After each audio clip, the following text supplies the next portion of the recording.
দুলে কাপালি মুচুরমান এই তিন নিয়ে বাগনান। বাগনান নিয়ে এই লৌকিক ছড়াটি প্রচলিত ছিল বহু আগে। দুলে জাতির বসবাস সারা বাংলা জুড়ে থাকলেও বাগনানে বেশি ছিল। এদের পেশা মাছ ধরে বিক্রি করা।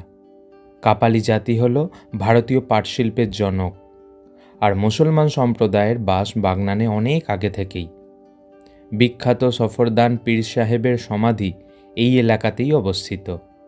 এখানকারই ভূমিপুত্র বিখ্যাত প্রত্নতাত্ত্বিক তারাপদ সাঁতরা তার হাওড়া জেলার গ্রামনাম বইটিতে বাগনান নামটির উৎপত্তি ব্যাখ্যা করেছেন। বাগনান শব্দটিকে সন্ধিবিচ্ছেদ করলে বাগ ও নান এই দুটি শব্দ পাওয়া যায়। এই নান শব্দের অর্থ দুটি, আরবি ভাষায় রুটি এবং গঞ্জ দুটোই বোঝায়। বাগ শব্দটি এসেছে দেবী বাগেশ্বরী থেকে। বৃন্দাবনতলার মাঠে বাগেশ্বরী দেবীর মন্দির ঘিরে যে বাজার বা গঞ্জ বসে, তাই কালক্রমে বাগনানে এসে দাঁড়ায়। একইভাবে পিপুল গাছের নিচে যে বাজার, তাকে ঘিরে গ্রাম পিপুল নান। সাধারণত একটি প্রবণতা লক্ষ্য করা গেছে, নান উপাধির গ্রামগুলি বেশিরভাগই মুসলমান প্রধান।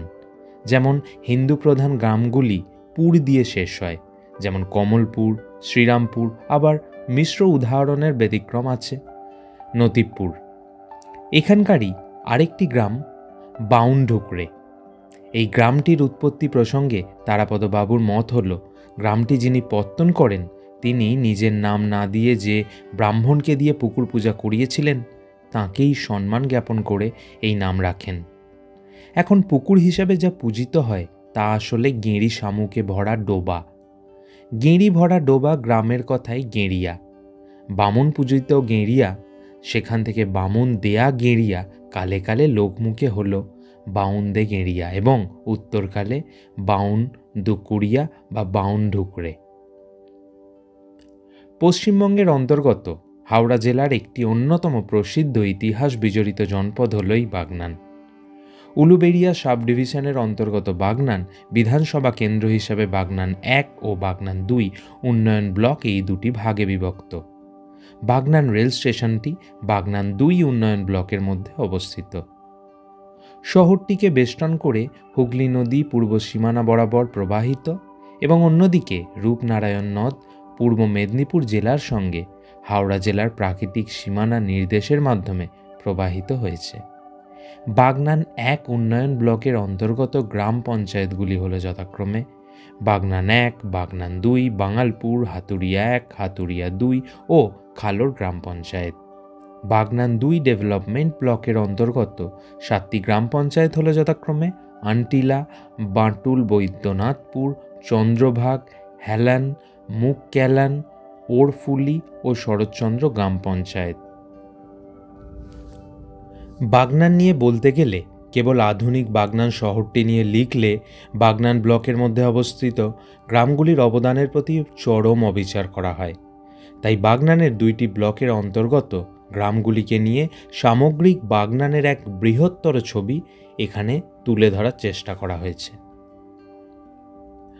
1722 সালে বাংলার সুবেদার মুর্শিদ কুলি খাঁর আমলে ভূমি রাজস্ব বিধি সংশোধন হওয়ার ফলে প্রায় সমগ্র হাওড়া জেলা বর্ধমান জমিদারির অন্তর্ভুক্ত হয়। 1795 সাল নাগাদ বর্ধমান জেলা থেকে আলাদা করে হাওড়া ও হুগলি জেলাকে মিলিয়ে হুগলি জেলা তৈরি হয় এবং বাগনান সেই সময় হুগলির মধ্যে অন্তর্ভুক্ত হয়। হাওড়ার অন্যতম প্রাচীন জনপদ শালকিয়ার মতো বাগনানও হাওড়ার সেই কতিপয় সৌভাগ্যবান জনপদের মধ্যে একটি, যা নেতাজি সুভাষচন্দ্রের পাদস্পর্শে ধন্য। 1940 সালের 5ই মের সকাল বাগনানের চিত্রবাণী সিনেমা হলের পশ্চিমে পান আড়তের ময়দানে অগণিত স্বাধীনতাকামী মানুষের মাঝে দাঁড়িয়ে ভারতবর্ষের নয়নের মণি সুভাষ দৃপ্ত কণ্ঠে ঘোষণা করেছিলেন, কান্ট্রিম্যান প্রিপেয়ার ফর স্ট্রাগল। পরের দিন হিন্দুস্তান স্ট্যান্ডার্ডস ও আনন্দবাজার পত্রিকার পাতায় পাতায় কেবল নেতাজির বাগনান ও উলুবেড়িয়ার এই সভার খবর। 4ই মে নেতাজির এই সভার বিজ্ঞপ্তি জারি করে হিন্দুস্তান স্ট্যান্ডার্ডসে যে বিজ্ঞাপনটি বেরিয়েছিল তা তুলে ধরছি। Public meeting at Bagnan, place maidan by side of Bagnan station, Date and time, Sunday the 5th May at 5:30 p.m. President, Sri Subhash Chandra Bose. Loudspeakers and special arrangement for ladies will be made in both meetings. সভার পরের দিন হেডলাইনে উদ্ভাসিত হয়ে নেতাজির সভার খবর ওই কাগজেই 6 মে তারিখে লেখা হয়েছে, The public reception at Bagnan was held under the auspices of the Yuva Sangha and the Congress Committee. এই বাগনান যে একসময় বাংলার বীর সন্তান ক্ষুদিরামকেও দেখেছে তা আজকের প্রজন্মের অনেকেই হয়তো জানে না। হাওড়ার বাগনানের দেউল গ্রামে ছিল ক্ষুদিরাম বসুর মামা বাড়ি। ক্ষুদিরামের বয়স যখন 4 বছর তখন ক্ষুদিরামের মা লক্ষ্মীপ্রিয়া দেবী মারা যান। মায়ের মৃত্যুর পর ক্ষুদিরামের বাবা 75 বছর বয়সে দেউল গ্রামের মেয়ে 7 বছরের সুশীলা ভঞ্জকে বিয়ে করেন। কিন্তু বিয়ের 7 দিনের মধ্যেই ক্ষুদিরামের বাবা শেষ নিঃশ্বাস ত্যাগ করলে সদ্য বিধবা সুশীলা দেবী দেউল গ্রামে বাপের বাড়ি চলে আসেন। শোনা যায় একবার ক্ষুদিরাম আত্মগোপন করতে সৎমা সুশীলা দেবীর কাছে আশ্রয় নিতে এলে সুশীলা দেবী ক্ষুদিরামকে আশ্রয় দিতে নাকি রাজি হননি। শেষ পর্যন্ত ইংরেজ পুলিশ বাগনানে ক্ষুদিরামের উপস্থিতি সম্পর্কে খবর পেলে তাঁকে শেষ পর্যন্ত গ্রেপ্তার করে নিয়ে যাওয়া হয়েছিল বাগনান থানায়। সেই থানাতেই রাত কেটেছিল তাঁর। পরে অবশ্য তাকে ছেড়ে দেয় পুলিশ। বর্তমানে সেই লকআপ বাগনান থানার পুরনো ভবনের মধ্যে অবস্থিত। জনশ্রুতি অনুসারে তিনি নাকি পার্শ্ববর্তী বাক্সি গ্রামেও গিয়েছিলেন। বাগনান পেয়েছে কাজী নজরুলের পাদস্পর্শও। 1926 সালের জুন মাস নাগাদ কংগ্রেসের জেলা সম্মেলন উপলক্ষে বাগনান থানার আগুনসি গ্রামে এসেছিলেন বিদ্রোহী কবি। উদ্যোক্তা ছিলেন বাগনানের ভূমিপুত্র বিভূতি ঘোষ। জাতীয় মুক্তি সংগ্রাম এবং মঞ্জুষা পত্রিকায় নজরুলের সেদিনে সেই আগমনের খবর প্রকাশিত হয়। নজরুলের বয়স তখন 27। বাগনান স্টেশন থেকে হেঁটে এক সুবিশাল পদযাত্রার সাথে 4 কিলোমিটার দূরের আগুনসি গ্রামে পৌঁছান। সেদিন বিনা মাইকে কেবল হারমোনিয়াম সহযোগে নিজের লেখা জাতের নামে বজ্জাতি এবং ওঠরে চাষি জগৎবাসী ধর কোষের লাঙল গান দুটি গেয়েছিলেন।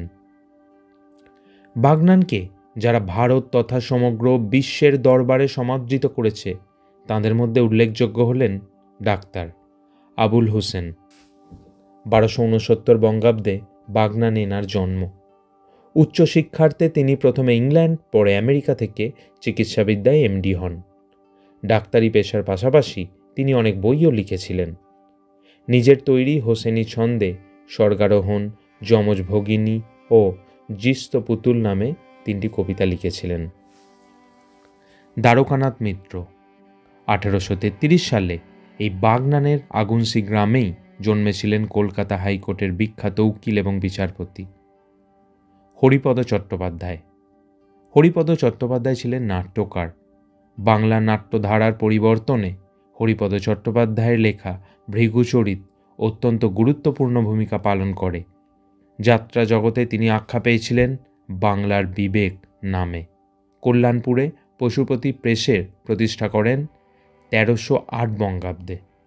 এই ছাপাখানাটি ছিল বিদ্যাসাগরের, যা তিনি কিনে নিয়ে প্রথমে কলকাতায় এবং পরে নিজের গ্রাম কল্যাণপুরে স্থানান্তর করেন।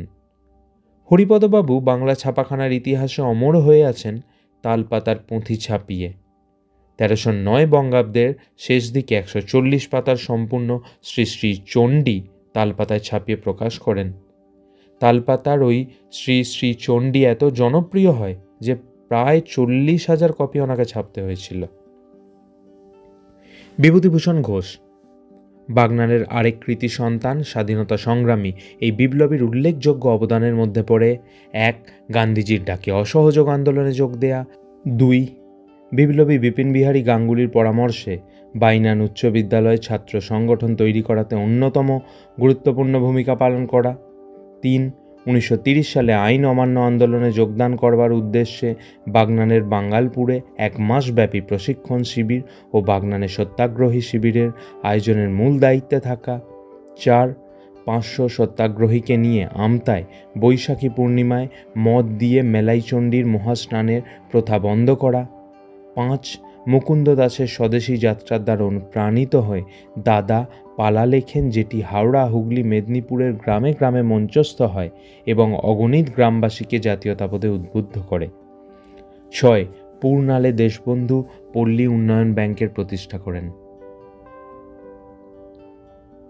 ডক্টর অমলেন্দু বন্দ্যোপাধ্যায়। বাগনানের এই মানুষটিকে কিন্তু অনেক বাগনানবাসীই চেনেন না। ভারতের জ্যোতির্বিজ্ঞান গবেষণায় অন্যতম নক্ষত্র অধ্যাপক। এমপি বিড়লা প্ল্যানেটোরিয়ামে জ্যোতির্বিজ্ঞান সংক্রান্ত গবেষণা বিভাগে সিনিয়র সায়েন্টিস্ট। বিজ্ঞানী জীবনে নটিক্যাল অ্যালম্যানাক ইউনিট এর প্রথম ডিরেক্টর, যার আজকের নাম পজেশনাল অ্যাস্ট্রোনমি সেন্টার। ইন্টারন্যাশনাল অ্যাস্ট্রোনমিক্যাল ইউনিয়নের এফিমারাইউস কমিশনে একমাত্র নির্বাচিত ভারতীয় সদস্য হন বাগনানের এই ভূমিপুত্র।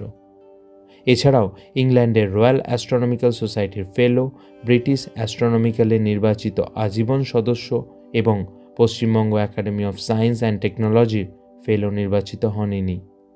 225টির বেশি গবেষণাপত্র ও ইংরাজি এবং বাংলা মিলিয়ে 2500-এরও অধিক প্রবন্ধ লেখেন। ইংরাজিতে প্রকাশিত বইয়ের সংখ্যা 3টি এবং 5টি বাংলা ভাষায়। আফসার আহমেদ। বাংলা সাহিত্য জগতের বিশিষ্ট কথা সাহিত্যিকও কিন্তু বাগনানের সন্তান। 27টি উপন্যাস, ছোট গল্প ও প্রবন্ধ মিলিয়ে 14টি মূল্যবান গ্রন্থ রয়েছে তাঁর। 2017 সালে নিখোঁজ সেই মানুষটা উপন্যাসের জন্য সাহিত্য একাডেমি পুরস্কারও পান। সৃষ্ট সাহিত্য কীর্তির মধ্যে রয়েছে খণ্ডবিখণ্ড, স্বপ্ন সম্ভাস, দ্বিতীয় বিবি, মেটিয়া বুরুজের কিস্সা ইত্যাদি। তারাপদ সাঁতরা। বাগনানকে একা হাতে সারা বিশ্বের দরবারে যিনি প্রতিষ্ঠিত করেছেন, তিনি বাগনানের সন্তান তারাপদ সাঁতরা। নবাসন নিবাসী এই বাঙালি পুরাতত্ত্ববিদ এবং লোক সংস্কৃতি বিশেষজ্ঞ অনুসন্ধান ভিত্তিক গবেষণার ক্ষেত্রে একটি নিজস্ব স্বতন্ত্র ধারা তৈরি করেছিলেন। তারাপদ সাঁতরা হাওড়া এবং মেদিনীপুর জেলার পুরাকীর্তি, গ্রাম জনপদের ইতিহাস, লোকশিল্প ও শিল্পী সমাজ, লোক উৎসব, ধর্মীয় স্থাপত্য, কলকাতার মন্দির মসজিদ, কারুভাস্কর্য প্রভৃতি বিষয়ে অনেকগুলি বই লিখেছিলেন। তাঁর চেষ্টায় সমাজসেবক অমল গাঙ্গুলির সাথে বাগনানের আনন্দ নিকেতনে কীর্তিশালা গড়ে ওঠে। বর্তমানে এখানে হাওড়া জেলার পুরাতত্ত্ব সংগ্রহশালা আছে। তারাপদ সাঁতরা ছিলেন কৌশিকী পত্রিকার প্রতিষ্ঠাতা সম্পাদক। তাঁর 600-র বেশি প্রবন্ধ নানা জায়গায় প্রকাশিত হয়েছে। বাগনানের সবথেকে ঐতিহ্যশালী স্কুল বাগনান হাই স্কুল, যা 1854 সালে স্থাপিত হয়। চন্দ্রপুর গ্রামের জমিদার হেমচন্দ্র ঘোষ এই স্কুলের প্রতিষ্ঠাতা। বাগনানে 15টির বেশি বাংলা মাধ্যম হাই স্কুল এবং একটি কলেজ রয়েছে, বাগনান কলেজ। বাগনানের শিক্ষা ভবনে দি স্কলার স্কুল এক নবতম সংযোজন। বাগনানের রবিভাগ গ্রামে দামোদর নদের পাশে হিউম্যান ওয়েলফেয়ার ফাউন্ডেশনের উদ্যোগে গড়ে ওঠা দি স্কলার স্কুল একটি আবাসিক শিক্ষা প্রতিষ্ঠান, যা বাংলা এবং আসামের পিছিয়ে পড়া জনগোষ্ঠীর কাছে শিক্ষার অধিকার পৌঁছে দেওয়ার জন্য তৈরি হয়েছে। বাগনানের বিখ্যাত হাট বাক্সিহাট। বাগনানের ঐতিহ্যশালী প্রাচীন পুজোগুলোর মধ্যে অন্যতম চন্দ্রভাগ গ্রামের চট্টোপাধ্যায় বাড়ির দুর্গাপুজো। বাগনানের অন্যতম প্রাচীন মন্দির খালোড়ের বিখ্যাত কালী মন্দির। বনেদি বাড়ির পুজোর মধ্যে অন্যতম বাগনানের নন্দীবাড়ির পুজো। এখানে এখনও সন্ধি পুজোর আগে ফায়ারিং করা হয়। তারপর শুরু হয় অষ্টমী নবমীর সন্ধিক্ষণের পুজো। বাগনানের রথতলা সংলগ্ন এলাকায় বাস এই নন্দী পরিবারের। নন্দী পরিবারের আদিবাসস্থান হুগলির সিয়াখালার পাতুল গ্রাম। পাতুল গ্রামে নন্দী পরিবারে ঠিক যেই রীতিতে পুজো হয় সেই ধারা বজায় রেখে এখনও পুজো হয় হাওড়ার বাগনানের বাড়িতে। এই প্রসঙ্গে উল্লেখ্য, এ বাড়ির পুজোর সঙ্গে বাংলার পরাক্রমী বিপ্লবী বাঘাযতীনের একটি যোগসূত্র আছে। অনেকেরই অজানা বাঘাযতীন দীর্ঘদিন বাগনানে গা ঢাকা দিয়েছিলেন এবং এখানকার অন্যতম প্রাচীন স্কুল বাগনান হাই স্কুলে তিনি ও তার সঙ্গীরা লুকিয়েছিলেন। এখান থেকেই বাঘাযতীন বালেশ্বরের উদ্দেশ্যে রওনা দিয়েছিলেন ইংরেজদের সঙ্গে লড়াই করবেন বলে। তার আগে এই নন্দীবাড়ির দুর্গাপুজোয় হাজির হয়ে দেবীর আশীর্বাদ নিয়ে গিয়েছিলেন। বাগনান থানার অন্তর্গত হাড়ব গ্রামের চক্রবর্তী বাড়ির দক্ষিণকালী বুড়িমা নামে খ্যাত। প্রায় 400 বছরের অধিক প্রাচীন এই প্রতিমাকে নিয়ে অনেক জনশ্রুতি প্রচলিত। লক্ষ্মী পূজার জন্য আমতার জয়পুর থানার খালনার নাম বেশি পরিচিত হলেও বাগনান থানার অন্তর্গত জোকা গ্রামের লক্ষ্মী পূজাও কিন্তু একই সমারোহে পালিত হয়। খালনায় মাতৃরূপে পূজিত হন দেবী, অন্যদিকে জোকায় হন কন্যারূপে। হাওড়া জেলার বাগনান থানার বাঁটুল গ্রামে মোটাপুকুর নামে 7.5 বিঘে জায়গা জুড়ে একটি বিখ্যাত জলাশয় বা পুকুর আছে, যেখানে প্রচলিত বিশ্বাস অনুযায়ী ডুব দিলেই নাকি সুস্থ সবল হওয়া যায়। বাগনানের খ্যাতি কেবল ইতিহাস সমৃদ্ধির জন্য নয়, তার নিজস্ব লোকশিল্প বাগনানকে বাংলার একটি অনন্য জনপদ করে তুলেছে। এর মধ্যে অন্যতম কালিকা পাতারি লোকনৃত্য। এই লোকনৃত্যের উৎপত্তি শিব চতুর্দশীর রাতে শিবের ব্রত করা মহিলাদের জাগিয়ে রাখতে। প্রধানত হিন্দু পুরাণ ও মহাকাব্যের ভিত্তিতে মুখে মুখে রচিত বিভিন্ন টুকরো কাহিনীর সংমিশ্রণ হলো এই নাচ। তবে বর্তমানে আধুনিক প্রজন্মের লোক নৃত্যের এই ঘরানাটির প্রতি নিরাসক্তি ক্রমেই এটিকে লুপ্তপ্রায় করে তুলেছে। প্রত্নতাত্ত্বিক উপাদানে সমৃদ্ধ বাগনানে প্রাচীন সভ্যতার নিদর্শন মিলেছে ভুরি ভুরি। বাগনান থানা সংলগ্ন হরিনারায়ণপুর গ্রামে খ্রিস্টীয় দ্বাদশ-ত্রয়োদশ শতকের 2টি পাথরের বিমূর্তি এবং 7ম ও 8ম শতকের বিষ্ণু খোদিত প্রস্তরফলক পাওয়া গেছে। এছাড়াও একটি ছাঁটে পাথরে খোদিত মহিষাসুর মর্দিনী মূর্তিও পাওয়া গেছে। মেল্লক গ্রামের মদন গোপালজিউর মন্দিরে ব্যবহৃত পালযুগের পাথরের স্তম্ভ, পাশের বাঁটুল গ্রামে দ্বাদশ-ত্রয়োদশ শতকের একটি বিষ্ণু মূর্তির নিদর্শন মিলেছে। মানকুর গ্রামে চামুণ্ডা মূর্তি, খালুর গ্রামের কালী মন্দিরের পাশে ধর্ম ঠাকুরের থানে কুর্ম মূর্তি, বিষ্ণু মূর্তি, চামুণ্ডা মূর্তি, বাইনানে পাওয়া 11-12 শতকের ভগ্ন সূর্য মূর্তি প্রভৃতি এখানকার উল্লেখযোগ্য প্রত্নতাত্ত্বিক দৃষ্টান্ত। বাগনান থানার অন্তর্গত বৈদ্যনাথপুরের গাজন উৎসব এখানকার অত্যন্ত বিখ্যাত একটি লোক উৎসব, যা প্রায় 17 দিন ধরে চলে। আবার বানফোড়া উৎসবটির জন্য বাইনান গ্রামটি বিখ্যাত। এখানকার দেউল গ্রামের শিং ও চিরুনি শিল্প সারা ভারতে অনন্য প্রতিভার স্বাক্ষর রাখে। দেউল গ্রামের এই চিরুনি শিল্প প্রায় শতাব্দী প্রাচীন। স্বাধীনতার আগে থেকে কয়েক প্রজন্ম ধরে বেশ কিছু পরিবার এই স্বতন্ত্র কুটির শিল্পের সাথে যুক্ত। চিরুনি তৈরির জন্য মূলত মোষের শিংই বেশি পছন্দ এখানকার শিল্পীদের। তবে কেবল চিরুনিই নয়, পিঠ চুলকানোর হাত, লাঠি, মহিলাদের কানের দুল, নকল চিংড়ি মাছ, হরিণ ইত্যাদি তৈরি করে থাকেন তাঁরা।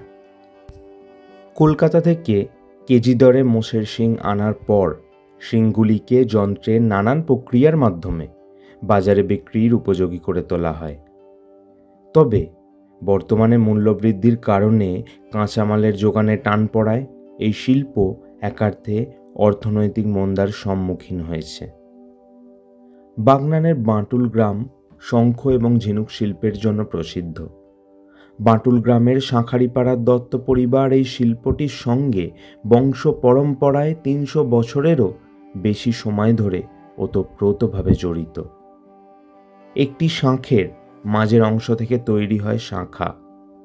শাঁখায় যে নকশা হয় তার আবার গঠন অনুসারে বিভিন্নতা আছে। শাঁখা সরু হলে যে নকশাগুলি হয় জবশিস, জুঁই ফুল, বন্দন, হাফ মতিচুর ইত্যাদি। শাঁখা মোটা হলে শঙ্খ, পদ্ম, লতা, পাতা ইত্যাদি। ঝিনুক শিল্পের জন্য বিখ্যাত বাগনান থানার কাজী ভুঁয়েরা ও কল্যাণপুর গ্রাম। কাজী ভুঁয়েরা গ্রামের মেটে ও দুয়ারি পরিবার এই কাজগুলি করে। কাঁসার বাসন তৈরিতে বিখ্যাত বাগনান থানার কল্যাণপুরের শিল্পীরা। হাওড়ার বাগনান অঞ্চলের নবাসনে জেলার একমাত্র পুরাতাত্ত্বিক সংগ্রহশালা, মূলত জেলার একমাত্র পুরাতাত্ত্বিক সংগ্রহশালা এটি। তারাপদ সাঁতরার অক্লান্ত পরিশ্রমে জেলায় প্রাপ্ত বহু পুরাতাত্ত্বিক নিদর্শন এই মিউজিয়ামে সংরক্ষিত আছে। 1962 সালের 14 জানুয়ারি এটির উদ্বোধন হয়। ভাষাচার্য সুনীতি কুমার চট্টোপাধ্যায় 23 এপ্রিল 1972 সালে এটি পরিদর্শন করেন। সারা বাংলার মধ্যে মূলত হাওড়ার বাগনান, 2 মেদিনীপুর এবং নদিয়াতেই জবা ফুলের চাষ হয়। এই অঞ্চলগুলি থেকেই সারা বাংলা তথা ভারতে 80% জবা সরবরাহ করা হয়। বাগনান 1 নম্বর ব্লকের গোপালপুরকে বলা হয় টমেটো গ্রাম। এখানে প্রায় 350 বিঘা জমি জুড়ে টমেটোর চাষ হয়। বাগনানে ইদানিং স্ট্রবেরি ও ব্রকলি চাষও শুরু হয়েছে। অনেকেই জানেন না, এই বাগনান থেকেই কিন্তু চন্দ্রশেখর ঘোষ বন্ধন ব্যাংকের যাত্রা শুরু করেন। আজ থেকে 1.5 দশক আগে 2001 সালে মাত্র 3 জন কর্মী নিয়ে একটি ভাড়া বাড়িতে এর সূচনা হয়েছিল। বাগনানের আন্টিলাতে গড়ে উঠছে হাওড়ার বৃহত্তম ইকো পার্ক। বাগনান থানার আন্টিলা, বাটুল, বৈদ্যনাথপুর ও চন্দ্রভাগ গ্রাম পঞ্চায়েত এলাকায় মেদিনীপুর খালের পাশে দীর্ঘ 7 কিলোমিটার এলাকা জুড়ে গড়ে উঠছে হাওড়া জেলার এই বৃহত্তম ইকো পার্ক শহীদ মানস সেনের নামে, মানস উদ্যান। বাগনানের আন্টিলার ঝুনু দত্ত ও মিহির দত্তকে অনেক বাগনানবাসী না চিনলেও এই দম্পতি আজ ভারত বিখ্যাত। সুপারি পাতা, নারকেল পাতা, কচুরিপানা কিংবা বেতের মতো প্রাকৃতিক সামগ্রী দিয়ে অবিশ্বাস্য সব শিল্পকর্ম বানিয়ে জাতীয় পুরস্কার পেয়েছেন এই দম্পতি। 2012 সালে ঝুনু দত্ত পান রাষ্ট্রপতি পুরস্কার, আর তাঁর স্বামী মিহির দত্ত 2014 সালে ন্যাশনাল মেরিট অ্যাওয়ার্ড পান। এখানকার সবথেকে বিখ্যাত দর্শনীয় স্থান হল পানিত্রাসের সামতাবেড়ে গ্রামে কথাশিল্পী শরৎচন্দ্রের বাড়ি। পানিত্রাসে প্রতি বছর শরৎ মেলা অনুষ্ঠিত হয়। বাগনান বেড়ে চলেছে আরে, বেড়ে চলেছে বহরে। সভ্যতা যত এগিয়েছে, বাগনান তত নিজেকে ধীরে ধীরে খাপ খাইয়ে নিয়েছে পরিবর্তিত সময়, পরিবর্তিত চাহিদার সঙ্গে। শহর জুড়ে উড়ালপুল হয়েছে, আগের মন্থর গতি এখন দ্রুততর হয়ে উঠেছে। কিন্তু তারই সাথে সাথে অনেক ইতিহাস নীরবে মরে যাচ্ছে গতির সাথে পাল্লা দিতে না পেরে। সভ্যতার এই জোয়ার ভাটা বুকে নিয়ে বাগনান এগিয়ে চলেছে যেভাবে রূপনারায়ণ এগিয়ে চলেছে অনাদিকাল ধরে। ভিডিওটি ভালো লাগলে লাইক এবং শেয়ার করবেন। কেন করবেন? কারণ সব বাংলায় গত প্রায় 10 বছর ধরে বাংলা ভাষায় সঠিক ও নিরপেক্ষ তথ্যভাণ্ডার গড়ে তুলতে আপ্রাণ চেষ্টা করছে। সস্তায় জনপ্রিয় হওয়ার মতো ভিডিও সব বাংলায় বানায় না। অনেক পড়াশোনা করে বাঙালির জন্য বানায় এই সমস্ত ভিডিও। আগামী প্রজন্মের জন্য, বাংলা ভাষাকে বাঁচিয়ে রাখার জন্য এই ধরনের কাজে আপনার একটি লাইক ও শেয়ার মূল্যবান। কারণ এভাবেই আমরা প্রমাণ করতে পারি সস্তার জনপ্রিয়তা নয়, বাঙালি সুস্থ সংস্কৃতির পাশে চিরকাল ছিল, আছে, থাকবে।